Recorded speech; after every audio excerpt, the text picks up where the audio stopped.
நண்பர்களே, இன்றைக்கி நம்ம அருமையான காலிஃப்ளவர் 65 காலிஃப்ளவர் சில்லின்னு நிறைய இடத்துல சொல்லுவாங்க. அதுதான் பண்ண போகிறோம். சிம்பிள் அண்ட் ஈஸியாக மொறுன்னு நம்ம கடையில் வாங்குற மாதிரியே நல்ல டேஸ்ட்டில் ரெடி பண்ணிடலாம். வீடியோ ஃபுல்லாக வாட்ச் பண்ணி கரெக்டான ப்ரொப்போர்ஷனில் எல்லா இன்க்ரீடியண்ட்டும் சேர்த்திங்கன்னா அவுட்புட் சூப்பராக இருக்கும். யாரெல்லாம் சப்ஸ்கிரைப் பண்ணாமல் பார்த்துட்ருக்கீங்களோ சப்ஸ்கிரைப் பண்ணுங்கள். இந்த கண்டென்ட் பிடிச்சிருந்துன்னா ஃப்ரெண்ட்ஸுக்கெலாம் ஷேர் பண்ணுங்கள், சப்போர்ட் பண்ணுங்கள். God bless you all. வணக்கம் நண்பர்களே, welcome to Beats cooking Tamil channel. நான் உங்கள் இன்றைக்கி தாட் ஃபார் த டே. என் நெருக்கத்திலே கர்த்தரை நோக்கி கூப்பிட்டேன், அவர் எனக்கு செவி கொடுத்தார். சிம்பிள் மீனிங் என்னென்னு பார்த்தீங்கன்னா, நம்ம எல்லாருக்குமே கஷ்டம் இருக்கும், சோகம் இருக்கும், துன்பம் இருக்கும். இந்த மாதிரி சுச்சுவேஷனில் என்ன பண்ணுவோன்னா, நம்ம மனுஷனோட இயல்பு என்னென்னா, நம்ம சோகமாக உட்காந்துருவோம், இல்லைனா ஏதாவது மனுஷங்கிட்ட புலம்பிகிட்டு இருப்போம். அநேக நேரத்தில் நம்மளுக்கு தெரியாது நம்ம புலம்புற மனுஷங்க அதை கேட்குறாங்களா, செவி கொடுத்து கேட்குறாங்களா, இல்லை சும்மா தலையாட்டிகிட்டு இருக்காங்களான்னு.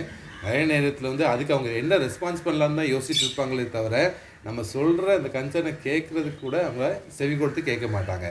ஆனால் உண்மையான நமக்கு ஆறுதல் எப்போ கிடைக்கும்னா, நம்ம சோகத்தில் இருக்கும்போது கர்த்தர்கிட்ட நம்ம அந்த பாரத்தை எல்லாம் நம்ம வச்சிட்டோன்னா, அவர் செவி கொடுத்து கேட்டு நம்மளுக்கு உண்மையான ஆறுதலை கடவுள் நம்மளுக்கு கொடுப்பார். இன்றைக்கி நம்ம வீடியோவில் அருமையான காலிஃப்ளவர் சில்லி எப்படி பண்ணலான்னு பார்க்கலாம். கண்டென்ட் இப்போ போகிறதுக்கு முன்னாடி யாராவது சப்ஸ்கிரைப் பண்ணலைன்னா சப்ஸ்கிரைப் பண்ணுங்கள். இந்த கண்டென்ட் பிடிச்சிருந்துன்னா ஃப்ரெண்ட்ஸுக்கெலாம் ஷேர் பண்ணுங்கள்.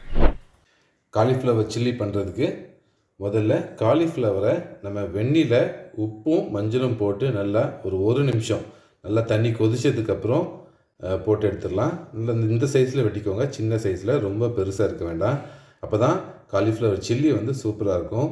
தண்ணி நல்லா கொதிச்சதுக்கப்புறம் இதை போட்டுட்டு ஆஃப் பண்ணிவிட்டு ஒரு நிமிஷத்தில் எடுத்துருங்க. இன்றைக்கி நம்ம பண்ணுறது ஒரு பெரிய காலிஃப்ளவரை சின்னதாக கட் பண்ணி வச்சுருக்கோம். அதுக்கு தேவையான மசாலா தான். காலிஃப்ளவர் 800 கிராம் இருந்தது. அதாவது சைடில் உள்ள இலையெல்லாம் எடுத்துகிட்டு 800 கிராம் காலிஃப்ளவருக்குரிய மசாலாவை இன்றைக்கி பார்க்கலாம். ஃபஸ்ட்டு கடலை மாவு 2 டேபிள் ஸ்பூன், அரிசி மாவு 1 table spoon, cornflour 1 table spoon,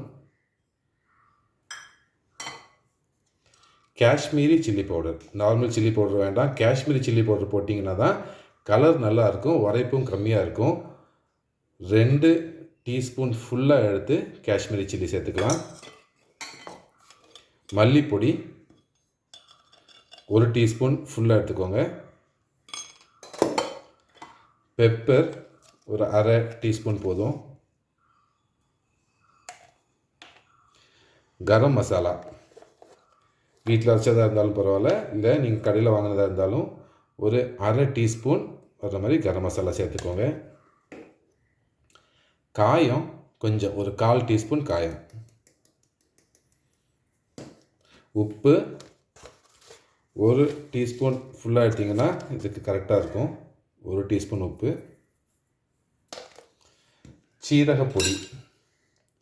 சீரகப்பொடி ஒரு அரை டீஸ்பூன். இஞ்சி பூண்டு பேஸ்ட்டு ஒரு அரை டீஸ்பூன் சேர்த்துக்கலாம். நான் இன்றைக்கி சேர்க்கலை. இவ்வளோ தான் நம்மளுக்கு தேவையான மசாலா. இப்போ நல்லா மிக்ஸ் பண்ணிக்கலாம். தண்ணி சேர்த்துக்கோங்க. ஒரு 100 ml தண்ணி சேர்த்துக்கலாம். நிறைய சேர்த்துடக்கூடாது, கரெக்டான கன்சிஸ்டன்சியில் இருக்கணும். நல்லா மிக்ஸ் பண்ணிவிட்டு இந்த கடலை மாவில் உள்ள அந்த சின்ன கட்டியெல்லாம் நல்லா அமுக்கி விட்டுக்கோங்க. தண்ணி சேர்த்துக்கலாம். ஒரு 100 ml நான் ஃபஸ்ட்டு சேர்க்குறேன். இந்த குவான்டிட்டிக்கு நம்ம சேர்த்துருக்கிறதுக்கு 100 ml ப்ளஸ் கொஞ்சம் தண்ணி ஊற்ற வேண்டியது இருக்கும். முதல்ல நம்ம நிறைய தண்ணி ஊற்றிட்டோன்னா அதுக்கப்புறம் அதை கம்மி பண்ணுறது கஷ்டம். அப்புறம் மாவு எல்லாமே நம்ம திருப்பி சேர்க்க வேண்டியது இருக்கும். அப்போ ப்ரொப்போர்ஷன் சேஞ்ச் ஆகிரும். அதனால் ஃபஸ்ட்டு 100 ml தண்ணி ஊற்றிக்கோங்க. நல்லா மிக்ஸ் பண்ணிக்கலாம். நல்லா மிக்ஸ் பண்ணிவிட்டு ஒரு 50 ml தண்ணி ஊற்றிக்கலாம். கொஞ்சம் கொஞ்சமாகவே தண்ணி ஊற்றி நம்ம மிக்ஸ் பண்ணுவோம். ஒரு 25 ml தான் ஊற்றிருக்கிறேன். இன்னும் கொஞ்சம் தண்ணி சேர்க்கலாம். ரொம்ப ஆகிருக்காது, லைட்டாக சேர்த்தாலே போதும்.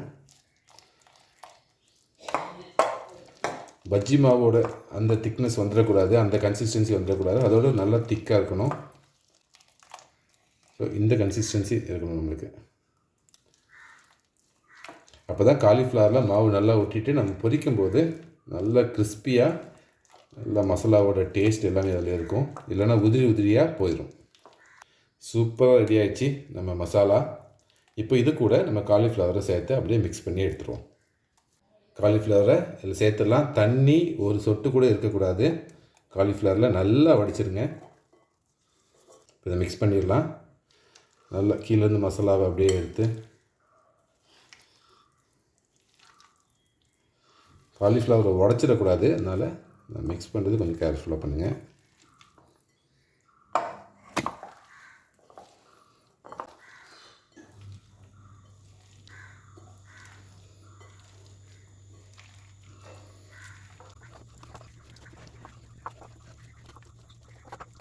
நம்ம போட்டிருக்கிற மசாலா கரெக்டாக ஒரு பெரிய காலிஃப்ளவருக்கு கரெக்டாக இருக்குது.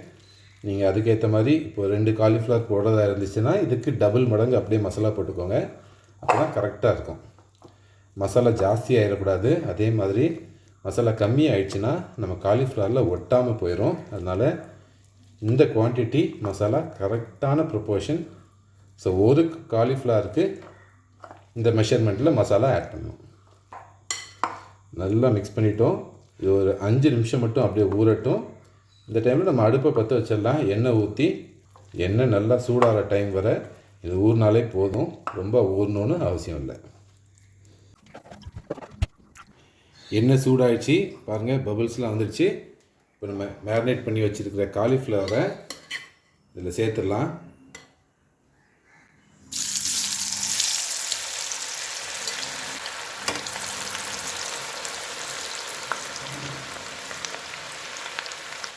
காலிஃப்ளவர் சேர்த்துட்டு உடனே நம்ம கிண்டி விடக்கூடாது. 1 நிமிஷம் அப்படியே விட்டுருவோம். நல்லா ஹை ஃப்ளேம்லேயே நம்ம ஃப்ரை பண்ணி எடுக்கலாம். 1 நிமிஷம் ஆயிடுச்சு. லைட்டாக நம்ம திருப்பிடுவோம். நல்லா ஃப்ரை ஆகட்டும். இப்போ 2 நிமிஷம் ஆயிடுச்சு. இன்னும் லைட்டாக நம்ம திருப்பி விட்டுக்கலாம். நல்லா கிறிஸ்பியாக ஃப்ரை ஆகிட்டு இருக்குது காலிஃப்ளவர். 2 நிமிஷத்துக்கு அப்புறம் நம்ம மீடியம் ஃப்ளேமில் வச்சாச்சு. இப்போ மொத்தம் 4 நிமிஷம் ஆயிடுச்சு. நல்லா ஃப்ரை ஆகிருக்கு பாருங்கள், சூப்பராக ஃப்ரை ஆகிடுச்சு. இதுக்கு மேலே விட்டோன்னா கருகிடும். அதனால் இந்த டைமில் நம்ம இதை எடுத்துடலாம்.